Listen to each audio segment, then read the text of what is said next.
uno munsi umuntu avuze yuko atawuturashika uwo muntu hageze kubeshuza Imana kandi Imana izobimwereka wenyene izobikwereka twebwe ko turabizi aho dushitse. Imana irakomeye basha twavuye kure ico gito kuvuga kijya gihe mwarigeze mwiyumvira igitoro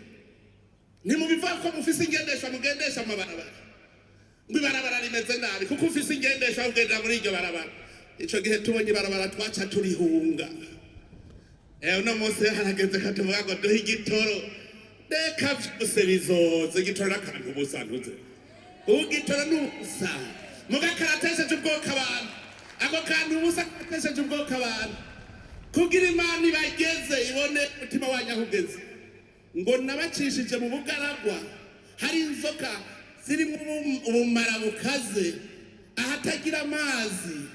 kugira ngo ndabageze ndabe yuko munyemera cyangwa mutanyemera ndabacite bugufi mumenye ko ari Imana yanyiri hejuru.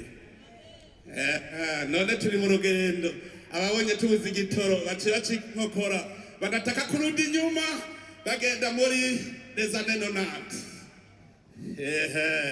Bagenda muri les années 90 hari igitoro hari amahoro niho hari amahoro mu 90 hari amapfa yemwe dusubireyo dusubira mu 95 tuja mu 90 na kangahe na hamwe adufise haramazi shimira Imana basha shimira Imana aho mugeze basha shimira Imana aho mugeze basha